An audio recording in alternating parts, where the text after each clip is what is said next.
What is going on, guys? Okay, so I just wanted to make another video about the Bowazon because this is my final iteration of the Bowazon.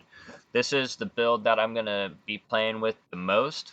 I might swap my gear over to put more emphasis on using the freezing arrow over the physical arrows, just when I get bored and want to do something different. But this is the final form for my Bowazon. Let's go ahead and get into it. I am playing a max vitality build. I was trying out the max dexterity or the max damage build. I didn't really care for it too much. I like using Enigma, and I notice with the slower kill speed that I might have, I more than make up for it by being able to teleport around. And so yeah, that's what I like to do. Your mileage may vary. There's lots of different ways to run a Bowazon, but I like using Enigma and I like going max vitality. My damage here on the max damage was 1500 on guided arrow to 6900. So I'm losing about 500 damage minimum on the minimum side, and I'm losing about 2300 on the maximum side of guided arrow. And then on multi-shot, I was doing 1080 to 4400. So I'm losing about 1300 on the max side of multi-shot and about 300 damage on the minimum side of multi-shot. Now, I don't really think that's a huge deal, right? I mean, that just means it's basically what, like a third or a fourth? I'm losing like a fourth of my damage.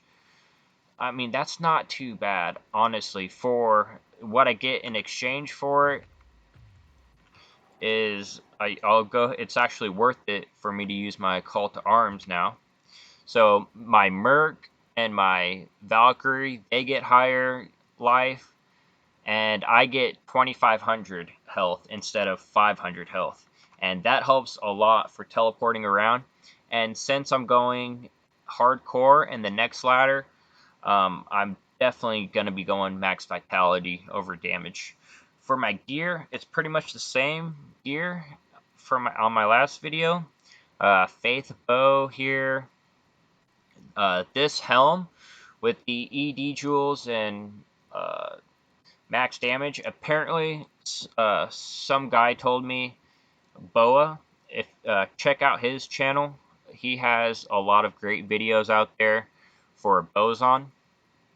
But he was telling me that apparently there's a bug where if you mix the enhanced damage jewels with the max damage jewels, the enhanced damage will only apply to the minimum, not to the maximum damage. Hopefully they fix that. That was really disappointing considering I spent 3 ohm runes on this helm, and it was hard to get people to trade me their jewels for an ohm rune. But it's still a nice helm, and I like the 8% mana stolen per hit because I don't want to spend a fortune on this helm and then have to make up for it by spending another fortune on a dual leech ring. So I'm happy with the 8% mana leech. Still running High Lords. Basically, for the light res is nice. The attack speed and the deadly strike is really nice. Enigma here. Laying of Hands. Life Leech.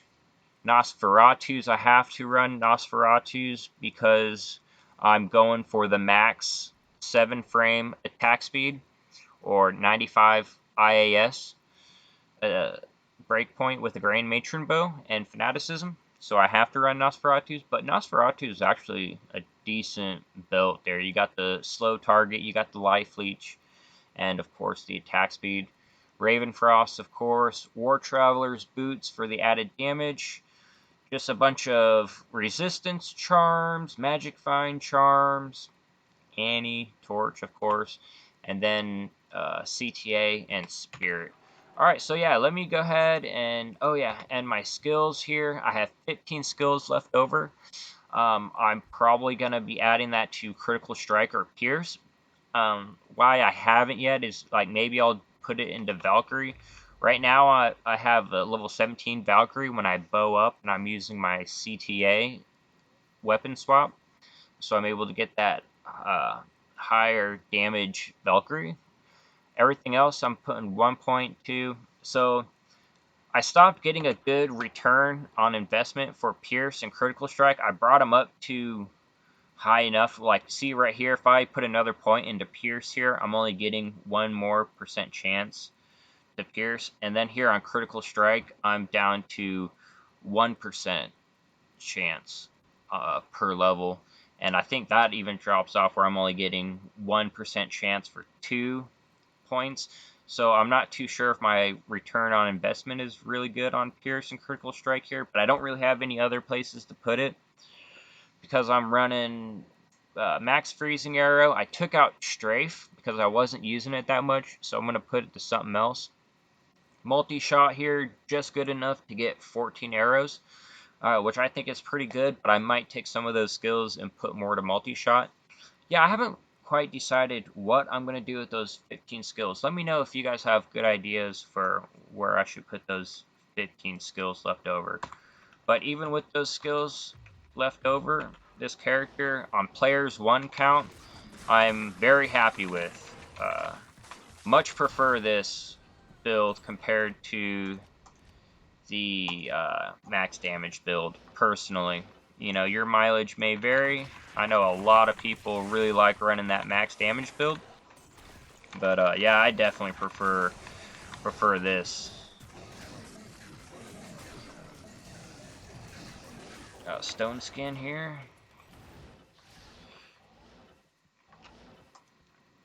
Alright, let me go ahead and do a bail run.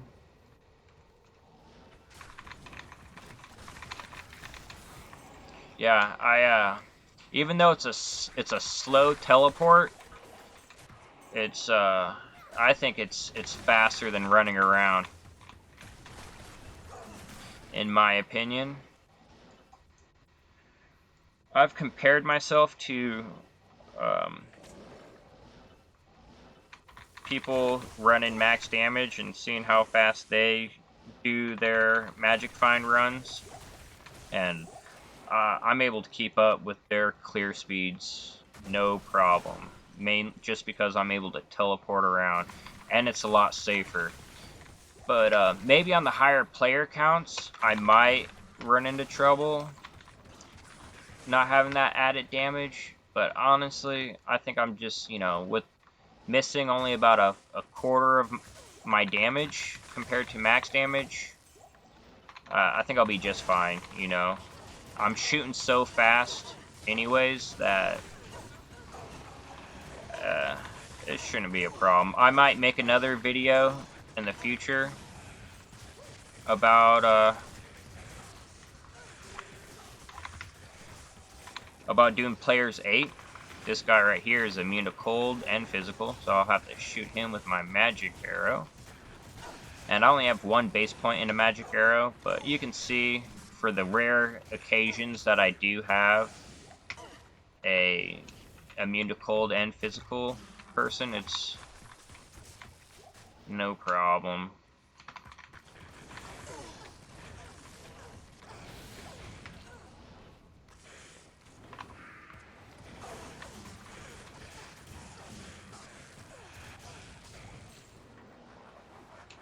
I'm running out of arrows here. I'm going to go ahead and get some more arrows real quick.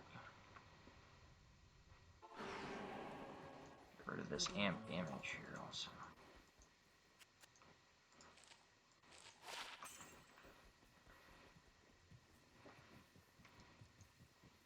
Evening.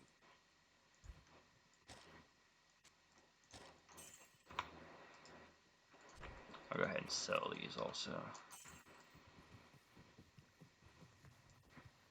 I forgot what that robe was called. It's like, it's part of the laying on hands, or laying of hands set, I believe. It's no good.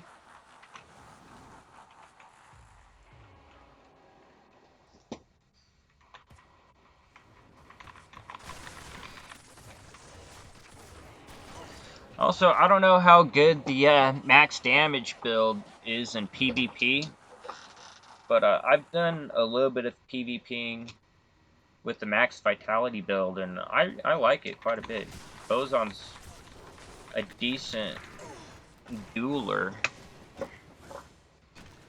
I'm not really that big into PvP though.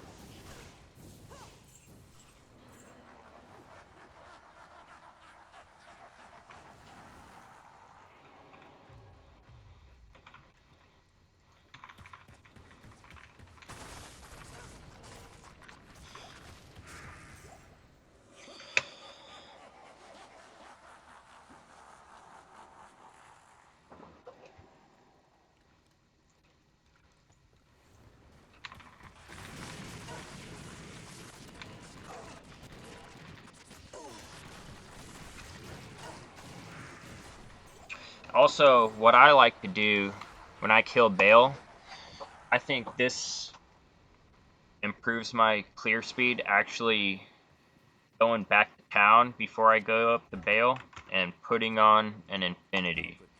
Because, yeah, physical bosons just does not cut it on the damage to Bale. Every other boss, I'm fine with, you know. But Bale, he just has such a health pool that that crushing blow just really cuts down on the clear speed, or my time to kill Bale. I much prefer it.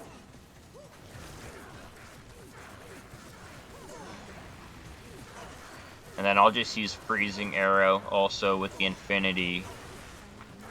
Takes Bale out a lot quicker than with like multi-shot or something like that. But yeah, hardest content in the game there, or hardest place to farm. Of course, it's just Players 1, but this character just wrecks in Players 1 difficulty. Since I'm on BNet, I'm rarely magic finding or playing in Players 8 games. If you're doing that, it might be worth it to go max damage. Let's see if we can find a Players 8 game. Um, mm, Not really seeing anything here, honestly. I might make a video later on testing this character out in Players 8. But that's going to do me for now.